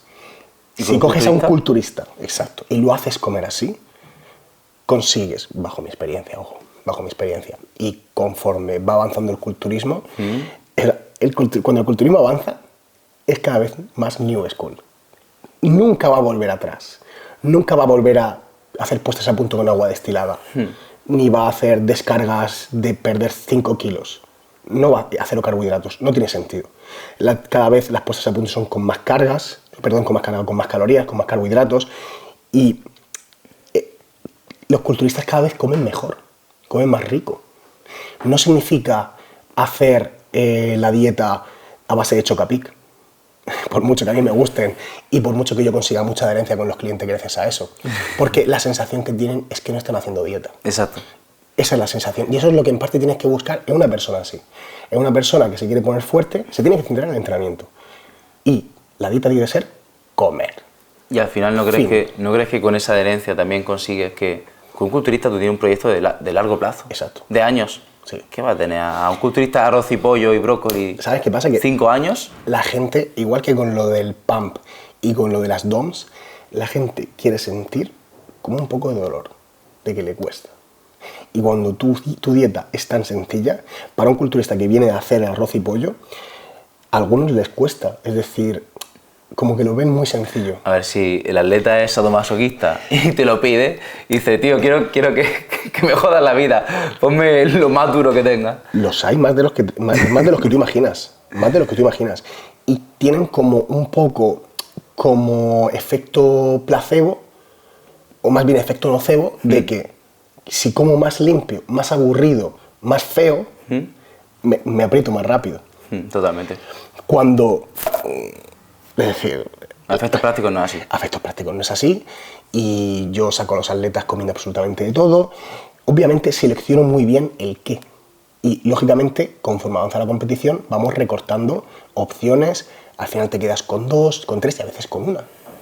Con frecuencia con una, y ya las puestas a punto son con un alimento. Eso sí me va a preocupar de que sea el alimento ideal. Que si a lo mejor puedes descargar a base de patata, que te llena. Totalmente. Que sea con patata. Que cargar no voy a cargar con patata porque vas a cargar con 700 gramos de carbohidratos netos. No vas a cargar con patata, amigo. No tiene sentido ninguno. Hay alimentos que quizás no sean a nivel estratégico, no sea tan inteligente meterlos. Por ejemplo, imagínate, un Red Bull antes de competir algo, una bebida gaseosa o algo. Claro, que te pueda llenar la barriga. O con edulcorantes que te pueda sentar mal. Que puedas perder el control del abdomen, correcto. Exacto. Claro.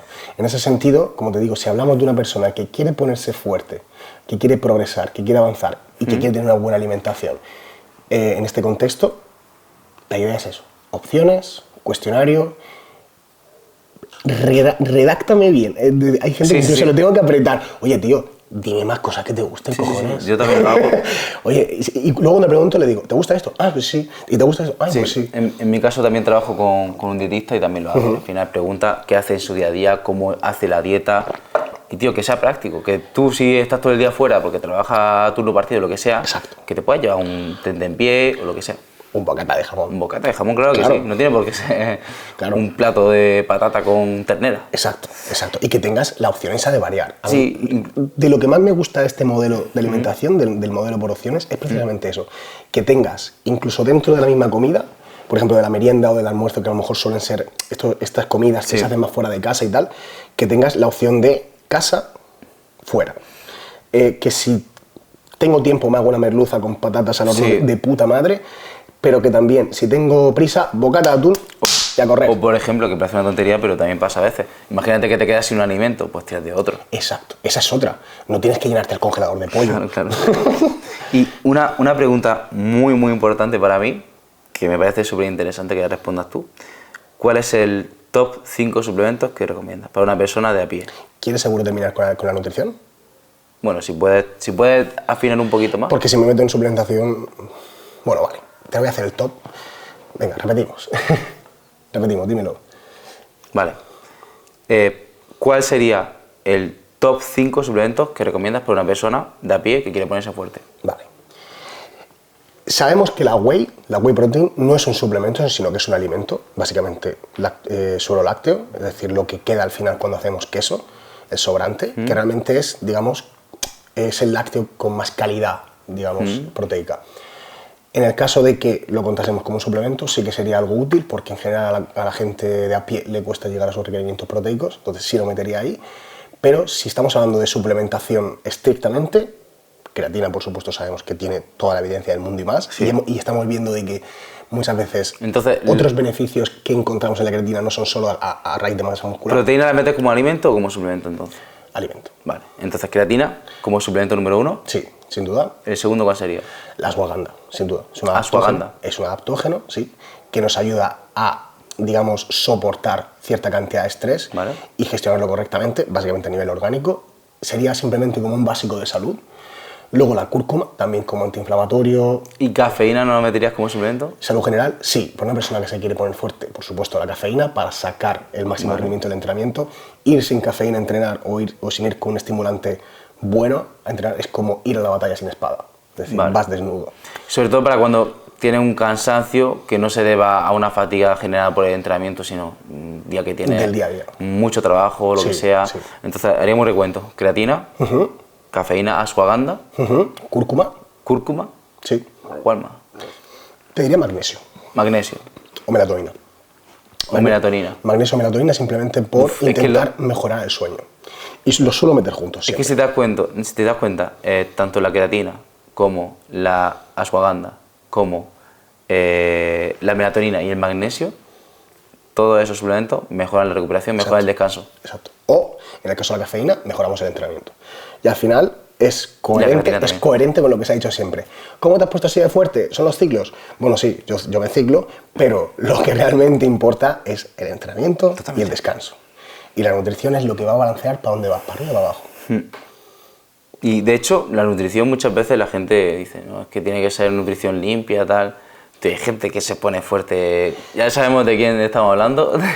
Comiendo pizza te puedes poner fuerte. O sea, y los morenos, y los de raza morena, la raza morena es un ejemplo perfecto de gente que es genéticamente superior y que comiendo de las peores maneras a lo albañil, bocata de chorizo y Coca-Cola, se ponen más fuertes que tú, entrenando peor que tú.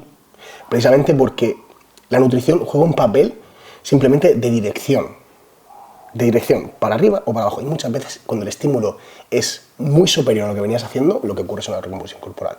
Es decir, el organismo necesita adaptarse a la nueva situación, al nuevo estímulo. Vale. Pues si quieres pasamos a la siguiente pregunta. Sí, sí. ¿Cuál es el top alimentos que tú tienes guardado en el bolsillo a la hora de que una atleta, al pasar hambre, aguante el déficit calórico? Esa es muy buena y esa me gusta mucho, porque cuando saco las armas, el cliente lo nota, el atleta lo nota. El primero y mi favorito diría que es la calabaza. ¿Te has dado cuenta? Sí.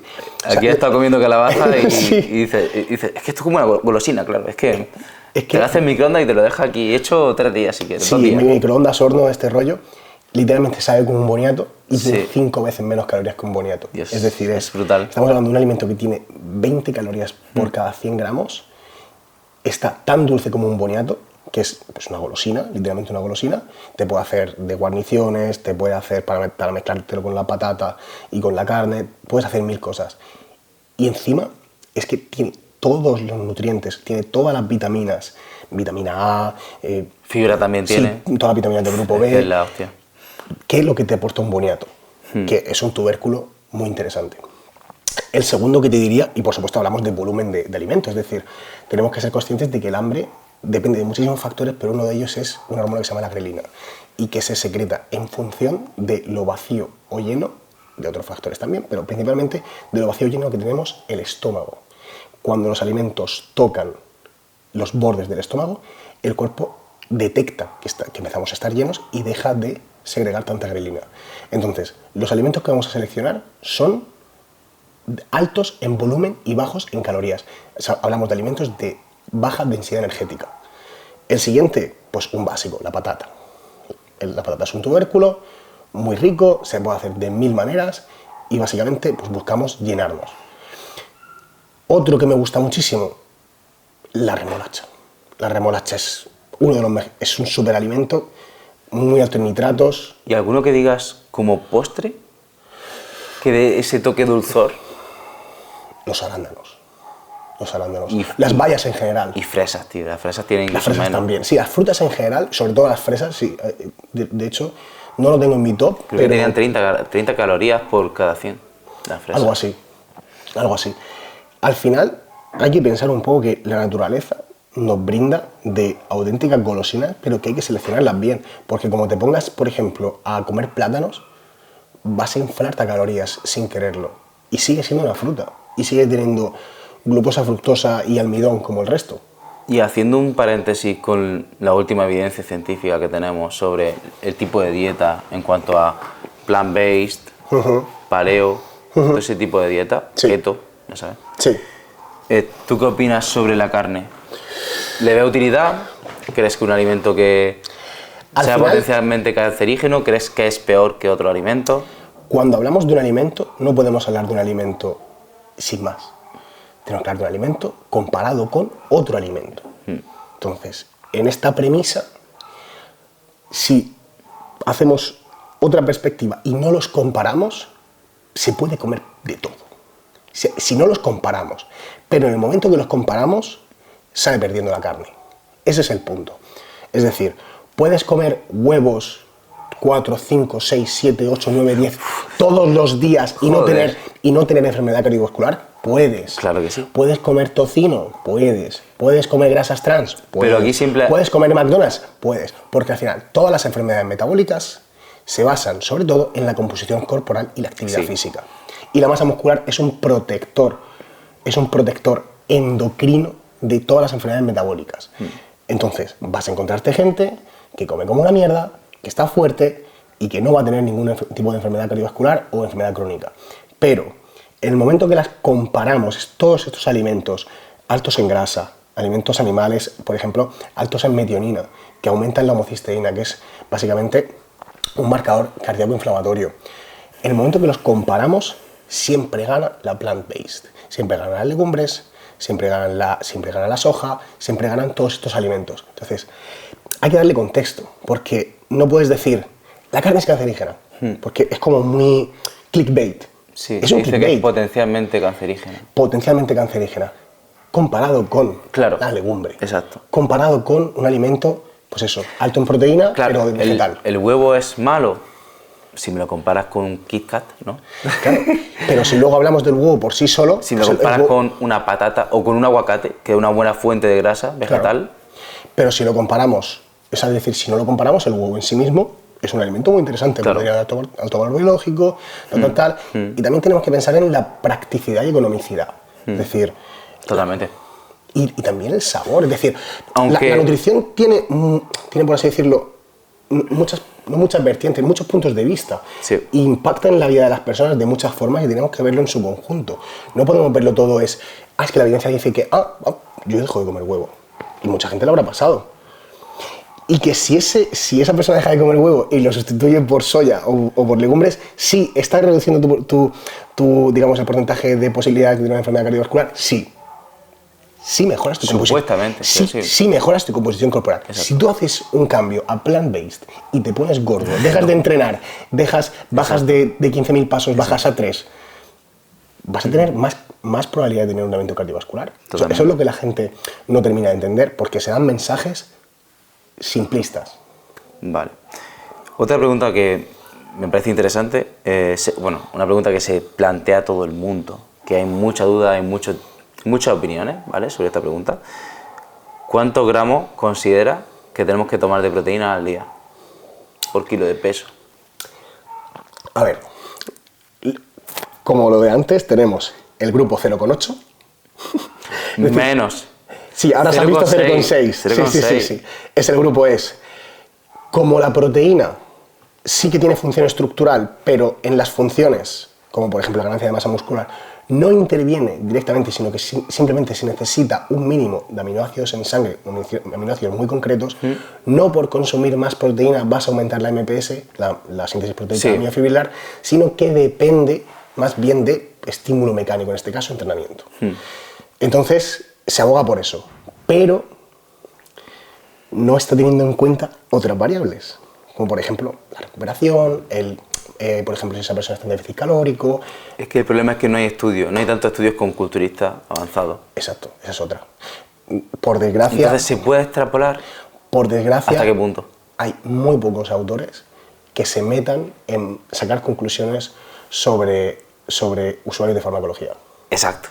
Y con química, menos aún. No, con química. O sea, es decir, con avanzado no hay estudios y con gente que utiliza esteroides en dosis suprafisiológica, menos aún. Sí los hay, pero son pocos. ¿De qué año? Te sorprendería. Te sorprendería, yo te pasaré cosas, pero... ¿Con qué calidad metodológica? Es que eso es otra historia, eso es otra historia. Pero bueno, el caso es que la gente tiene que entender que se debe consumir la cantidad de proteína que, que te resulte cómoda.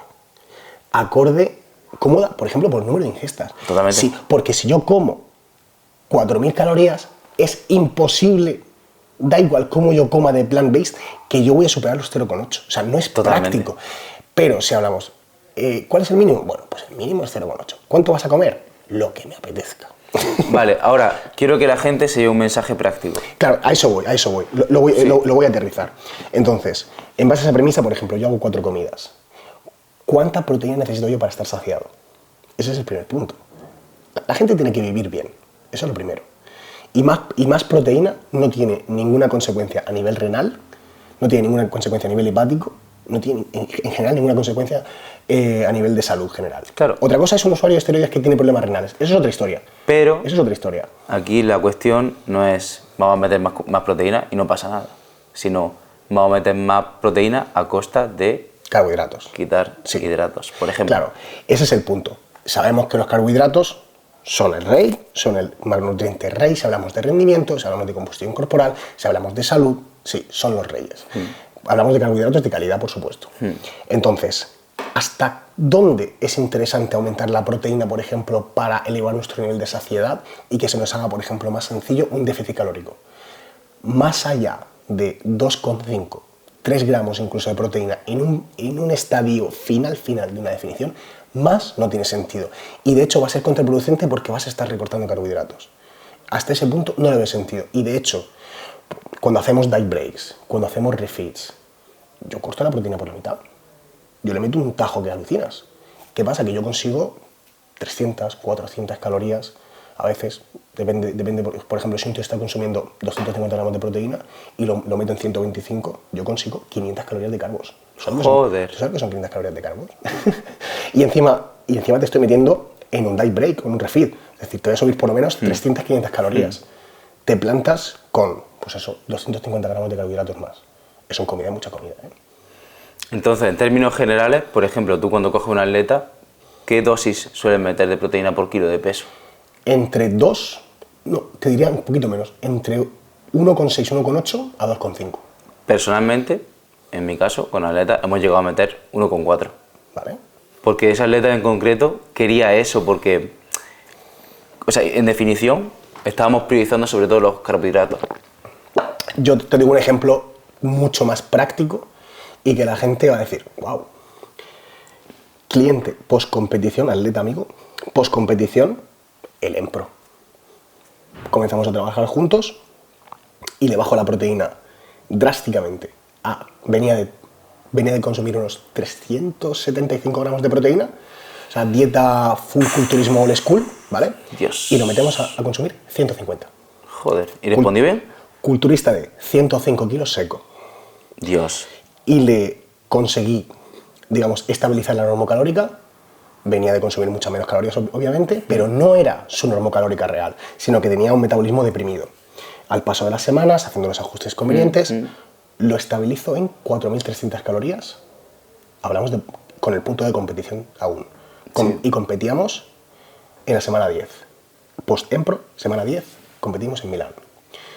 Lo pongo 150 gramos de proteína, grasas al mínimo y en torno a 1 kilo de carbohidratos netos. Y explotó. Explotó. Ya ves. Mejoró la condición, la calidad de la piel, grupos musculares, como era su caso el torso, él tiene unas piernas potentísimas, mejoraron muchísimo y el físico de todo el mundo se quedó alucinando.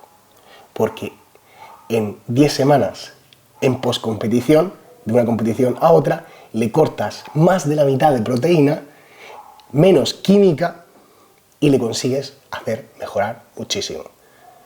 Más práctico no lo puedo hacer. Totalmente. Es que no se puede hacer. E incluso con hormonas tiroideas, que también, básicamente las hormonas tiroideas, aumentan el metabolismo basal, pero también, digamos que exigen nitrógeno, extraen nitrógeno, que tienen esa capacidad catabólica, pero que al final, como nosotros aumentamos la síntesis proteica miofibrilar por medio de los anabólicos, no necesitamos tantísima proteína. Totalmente. Y eso es otro punto. Totalmente. Explícalo tú. Sí, es decir, ¿Por qué la gente que entrena puede consumir la misma proteína a pesar de hacer mayor uso de esta que la gente que no entrena?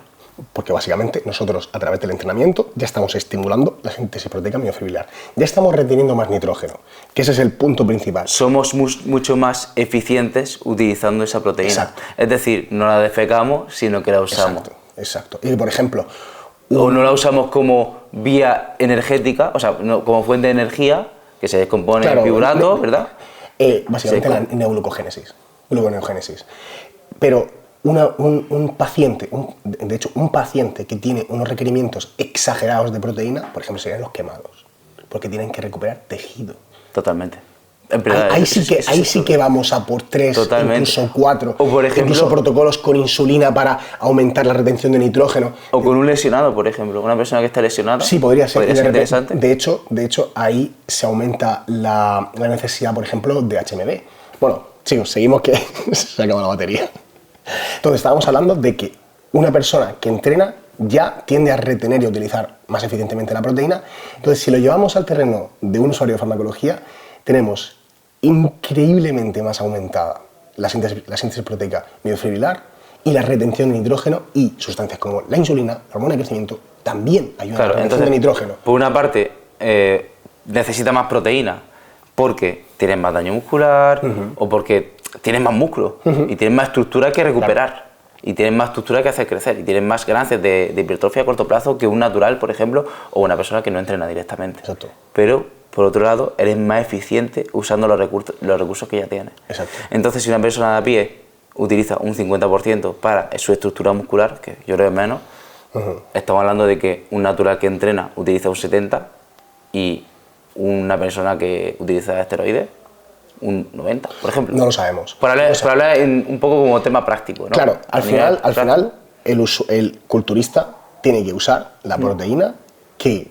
si lo llevamos como lo reducimos a lo máximo, que le rentabilice al máximo los carbohidratos y la saciedad. Totalmente. Fin de la historia. Y si es un culturista con daño renal, una enfermedad renal crónica, ahí sí hay que bajar la proteína, bajar el sodio, eso es otra historia. Pero tenemos el caso práctico por ejemplo, de este chico que viene por competición, le cortamos la proteína a más de la mitad porque quiero priorizar los carbohidratos a toda costa, pero absolutamente costa, e inevitablemente cuando seguimos subiendo calorías vamos a subir la proteína. O tenemos mi caso, por ejemplo, que tú lo conoces. Ya. Que bueno, si quieres... Sí, coméntalo. Que al final a mí lo que me pasa es que como después de competir no tenía esa hormona bien regulada, la grelina, ¿no? Leptina. Bueno, sí, la leptina, lo que sea. Después de un año de restricción calórica y alimenticia en general, pues es como que necesitaba comer muchísimo. Claro. Necesitaba mucha cantidad de comida. Claro. Al final, ¿qué hago yo? Pues tiro de alimentos que sean muy poco densos a nivel calórico. Verduras a tope. Calabacín, tomate y tiro de carne. Y mira que yo, en teoría, pues abogo más por esa parte de ese movimiento plant-based. Incluso a nivel ético... Pero luego te encantan los chuletones. A mí incluso a nivel ético me gustaría algún día, si pudiese hacerlo, incluso hacerme vegano. Podría ser interesante. O por lo menos intentar consumir la menor cantidad de productos de origen animal posible. Al final, los productos de origen animal no es en sí la proteína algo malo, es la propia, digamos, no materia prima, sino ¿cómo se dice? La matriz alimentaria. La matriz alimentaria es todo lo que rodea esa proteína. Es lo que hablamos de pues, colesterol, metionina, etcétera, etcétera. Entonces, eso sí es lo perjudicial si abusamos de ello. Es decir, si ya nos metemos en terreno keto... O a lo mejor no es que es perjudicial, sino que es peor que, por ejemplo, la fibra, que es lo más interesante que tiene pero si tú haces una alimentación omnívora y te estás metiendo pues una ensalada, te estás metiendo pues unas verduras al grill con esa carne roja, es decir, minimizan mucho el impacto. Al final, el plant-based, o por lo menos el movimiento un poco de autociencia de Gonzalo, es una máxima. Hay una máxima que es absoluta, es cuantos más vegetales fibrosos, mejor. Fin de la historia. ¿Quieres estar más sano? Come más vegetales. No hay más. De hecho, es su frase. Cuantos claro. más vegetales integrales, mejor. Y no tiene más. Entonces, volviendo un poco al tema de la proteína, vamos a intentar utilizar la proteína adecuada a la etapa, a la saciedad. De hecho, siempre se dice, no, es que yo salgo de competir y bajo un montón la proteína porque bajo la química, porque me quiero reciclar, me quiero limpiar. No, es que has abusado demasiado de la proteína en la etapa competitiva para estar saciado, cuando podrías haber encontrado un equilibrio con una proteína adecuada, sin llegar, por ejemplo, a que te dé problemas digestivos, que pues se ve, por desgracia se ve, y luego, precisamente cuando es el periodo más difícil, no es el periodo precompetitivo, el periodo más difícil es el periodo postcompetitivo. Cuando ya no tienes un foco de una competición o varias y un punto, se disipa la meta y ahora se te presentan todas las opciones alimenticias y todos los dulces, todos los goces, todo lo que te quieras comer lo tienes enfrente tuya. Y te vuelves loco también. Y te vuelves loco. Y ahí de repente bajas además la proteína. Es un periodo donde yo últimamente cada vez más subo la proteína para mantenerlo saciado. Intento variar la dieta lo máximo posible para que esté a gusto. ¿Y los carbos no crees que en cierta medida, si utilizamos carbos que disparen ese pico de insulina, que sean... ¿No produce un poquito más de ansiedad incluso? No, por mi experiencia no.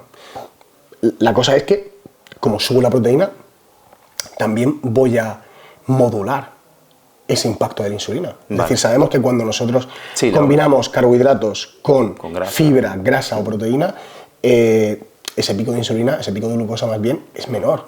Entonces, es una forma muy inteligente de sobrellevar un periodo postcompetitivo, utilizar la proteína como saciante. Sí. Y no solo eso, no solo la proteína, sino todas las opciones alimenticias, que vayan un poco orientadas a vamos a tal, y en el momento en el que tú, por las propias cuestiones, yo por lo menos los hago, de saciedad, de satisfacción, de digestiones, voy modulando.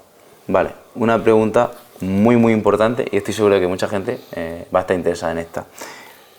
¿Cuál crees que es el porcentaje graso adecuado para terminar una definición, ¿vale? Puesta a punto, competición, tarima? Hablamos de... Y luego también quiero que me responda a la del volumen, pero bueno, primera definición. ¿El porcentaje graso ideal para...? Definir, para una puesta a punto, por ejemplo. El más bajo posible. El más bajo posible. El más bajo posible, siempre que no comprometa... eso es la salud. Que no comprometa la salud. ¿Y una persona de a pie que se quiera poner fuerte, que quiera un cambio físico? Eso es otra historia. Eso es otra historia.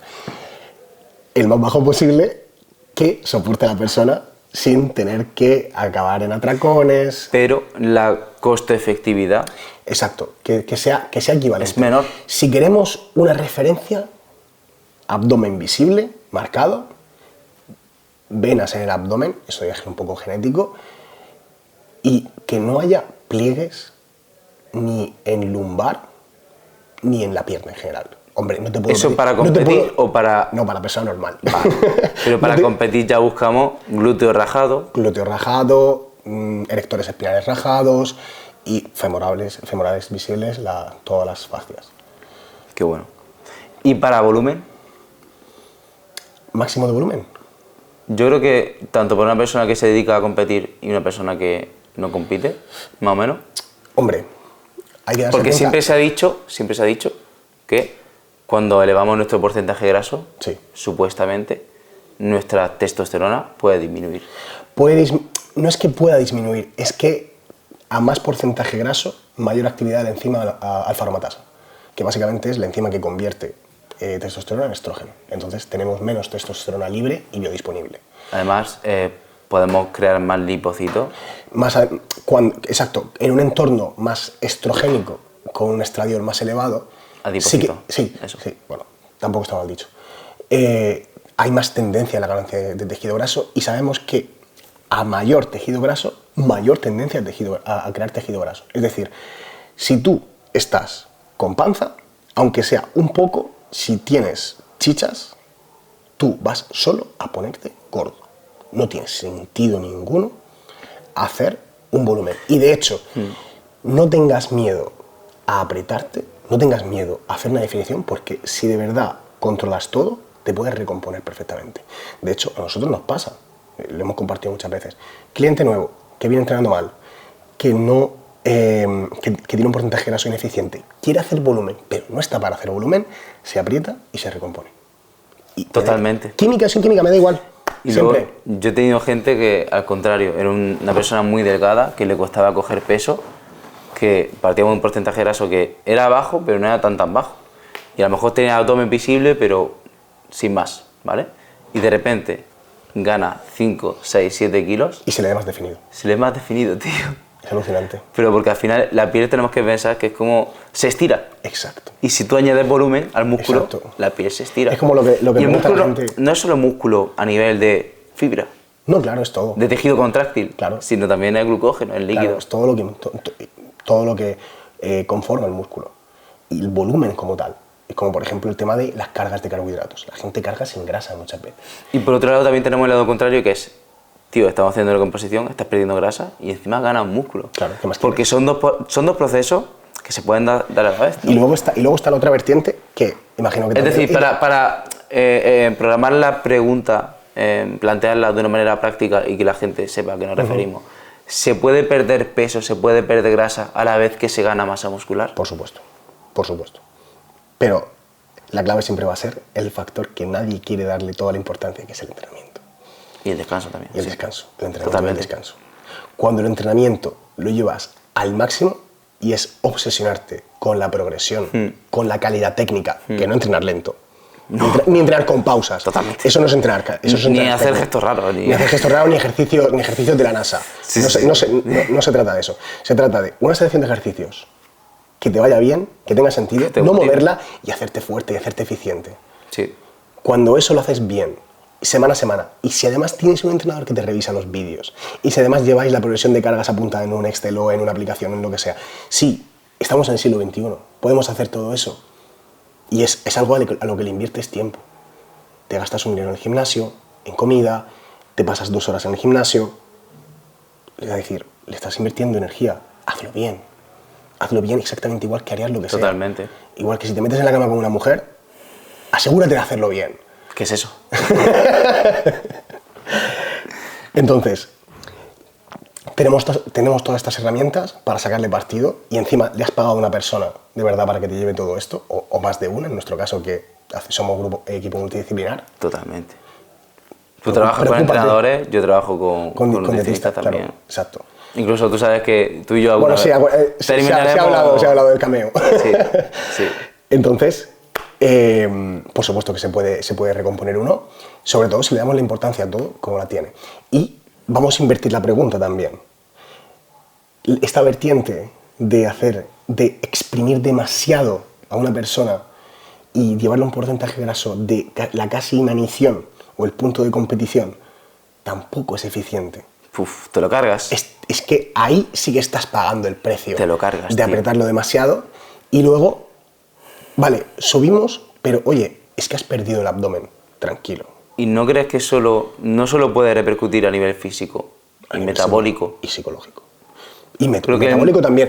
Creo que los problemas psicológicos, siempre se habla, tío, de problemas metabólicos, de ganancia de masa muscular, pérdida de grasa, y muy pocas veces se habla de TCA, tío. Bueno, sí, eso lo hablaremos en la charla de Lucas. Y es una fábrica de creación de TCAs, tío. Sí, sí. Bueno, y también un poco los gimnasios son un poco un psiquiátrico de mucha gente con muchos problemas. Ya, es como tanto que... corporales como de autoestima Se junta el hambre con las ganas de comer, tío. Es una locura. Es como...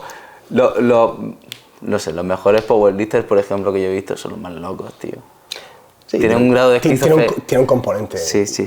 Pero el caso es ese, que mucha gente vive con el miedo a meter kilos en la báscula, de meter kilos en los ejercicios, pero sobre todo de perder ese aspecto súper estético que da la piel fina, el aspecto de competición, incluso culturistas de cierto nivel. Y luego te das cuenta de que no, tienes que aceptar tu físico en volumen. Totalmente. De hecho, citando una frase que dijo un atleta el otro día, me lo dijo a mí, dice, es que hay que entender que hay que sufrir tanto para definir como para volumen. Exacto. Y tienes tanto física como psicológicamente. El volumen es maravilloso. Si quieres ser un buen culturista, lo siento, pero en definición va a tener que sufrir y en el volumen también. Es que te vas a tener que aceptar. Mira, el volumen tiene cosas maravillosas, que es comer rico, variado y en cantidad, pero va a haber días que no te apetece comer. O que te veas fatal. Exacto, que no te veas bien y que tampoco veas el horizonte, que eso es una cosa que tiene muy fea el volumen, que es que el día a día es igual, y es lento, y es tedioso, y a lo mejor dices, no, es que incluso un culturista de competición, es que compito dentro de 15 meses, porque estás proyectando un volumen largo, y no ves el horizonte, y ya pierde un poco el sentido. ¿Cómo motivarte? Ahí, las cargas, los entrenos. Totalmente. Los colegas de entreno. Es lo mejor. Es lo mejor del volumen, tío. Es lo mejor. Y que tengas excedente calórico para irte a un restaurante, disfrutar y no tallarte. Y en preparación, tío, es que ni duermes, ni entrenas bien, ni haces vida social. Vamos, yo digo... Solo te miras al espejo y te haces paja. Solo he competido una vez. Tampoco llevo un porcentaje de graso extremo, es decir, llega a un porcentaje de graso bajo, se me notaba el glúteo estriado, el abdomen muy bien, tal, pero, tío, yo lo pasé realmente mal, de no poder dormir. Y precisamente este tipo de preparador atleta que te lleva a ese porcentaje graso tan bajo y no te permite, o no te permites llegar a un porcentaje un poquito más alto de a lo mejor el que te gustaría verte, y por esa limitación no llegas a una cosa que yo digo que es importante, es acumular calorías. Aunque tengas que hacer más actividad física, acumular calorías. Porque sabemos que con el flujo energético alto, es decir, consumiendo más y gastando más, somos más eficientes. En todos los sentidos. Incluso el hacer más pasos hace que ganes más masa muscular. Es una cosa que cuesta creerlo, pero no tienes por qué reducir los pasos. Precisamente tú mismo hace poco lo dijiste, creo que fuiste tú. Fuiste el que dijo que mejor, prefiero caloría consumida que caloría que dejas de comer. Caloría no gastada. Eso, claro. Eso es. Obviamente, tú cuando sales de una fase de definición, tú vas a progresivamente, y debes progresivamente, cosa que a mucha gente no le gusta, ir reduciendo poco a poco los pasos, intercalando con subidas de calorías. Pero tiene que ser algo calculado y con sentido. Si yo cojo y te bajo 3.000 pasos a la vez que te subo 300 calorías, lo siento mucho, pero en pocos meses está corto. Es que el efecto rebote es muy difícil de evitar. Exacto, pero porque tiene que ser muy calculado. Incluso yo creo que a veces es inevitable y tienes que contar con ello. En cierta manera. Y casi que sí, y tienes que aceptarlo. Y es preferible que ganes 700 gramos, 1 kilo de grasa, de pura grasa, y que estés psicológicamente mejor y que estés consumiendo más calorías. Pero a veces no crees que, por ejemplo, imagínate, vienes de una preparación muy dura, tienes un entorno hormonal hecho una puta mierda, y de repente subes calorías y por mucho que comas, es que al final te vas a ver peor a corto plazo. Ya. Pero lo ideal, lógicamente... Y tú ya de por sí te sientes una mierda a nivel emocional, si te ves peor, tu autoestima depende de tu físico también. Es que es cuando se genera ese TCA, en parte, ¿no? Y muchas veces esa baja disponibilidad energética va acompañada de una actividad insuficiente. Y me lo encuentro. Sí. Típico preparador que pauta cardio, no pauta pasos. Ya. 40 minutos de cinta diaria. Tío, métete la cinta por el culo. Te lo juro. A mí no me mandes cinta, ni me mandes escaleras. No me mandes escaleras porque me pego un tiro. Si me mandas a hacer escaleras después de hacer pierna... Dios. Como hacemos nosotros pierna... Es que no te recuperas bien. No puedes hacerlo, tío. No puedes hacerlo. No me digas eso. Dime, hazme 15.000 pasos. Yo me los hago. Y 20K, tío. Lo que haga falta. Y 20K. Y encima si te está dando el sol, te está dando la brisa, tío, ¿qué más quieres? Haciendo videollamadas, lo que sea. Pero Ya, no me digas eso. También te digo, no todo el mundo se lo puede permitir. Nosotros Sí, porque somos entrenadores online. Sí, eso es cierto, pero se puede adaptar y al final es, digamos, amoldarse. Pero 40 minutos de cinta son 5.000 pasos o 5.500, no es suficiente. Y es que tuve el caso, y tengo el caso de ejemplo de una chica de hace unas pocas semanas que comenzó a trabajar conmigo, de preparador conocido, 40 minutos de cardio, 1.300 calorías. No baja, no mejora, está blanda. 1.300, tío. Claro. ¿Cómo? Vuelta de hoja. 10.000 pasos, perdón, 12.000 pasos, 1.900 calorías. Le bajo la proteína, le bajo la grasa y le subo los carbos. Me palmo 1 kilo por semana. Ya ves. Está más llena, está más dura y se ve mejor y está mejor de ánimo. Qué locura, tío. Y yo juego con los volúmenes de comida para que ella se sienta saciada. Le sale la comida por las orejas a esa chica. Qué locura, tío. Porque son 600 calorías más que le he quitado otros 50 gramos de proteína, otras 200. O sea, es muchísima comida, ¿eh? Es muchísima comida. Y es una forma también de hacer el organismo más eficiente energéticamente. Pues vamos a dejarlo por aquí. Sí, que... Porque se nos ha ido un poquito de las manos. Un poquito, tío. solo. Haremos una próximamente, probablemente el año que viene o algo así, la próxima vez que nos juntemos y que tengamos tiempo. Y así hacemos un poco una lectura de nuevo de cómo ha sido el cambio de este año. Molaría, tío. Pues claro, para volver a ver, ver cómo va y también te cuento yo en lo que estoy y cómo hemos progresado, ¿vale? Bueno, yo estoy metido en todos lados, cabrón. Qué grande. Me duele el culo.